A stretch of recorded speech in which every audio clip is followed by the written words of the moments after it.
Chinese na nahuli sa Pogo. Taiwanese.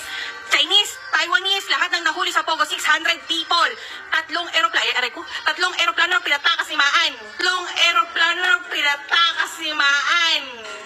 At nag-overtime ang mga tao para tatakan ang mga passport ng lalabas ng Pilipinas. Hindi ko alam yun. 20,000 bawat isang empleyado ng Clark Airport. Nang araw yung pinaalis sa mga Taiwanese, tatlong eroplano. Ang sabi ko nung una, isa lang. Kita nyo, wala ng Taiwanese at Chinese ngayon, di ba? Pinatakas na ni Maan. Maan ang nagpatakas noon. At dalawang senator ang involved. May ebidensya kami. Oh, di ba?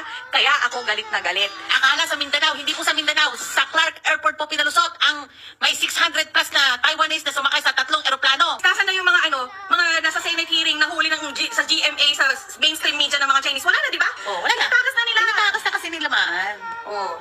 Umikot ang puwet niya nung may gumawa ng manifesto. Buti na lang tatay niya, senador. Senator?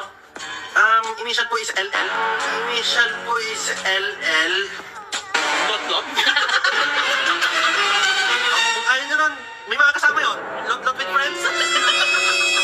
Risa Kulangot at saka si Lito Guerrero at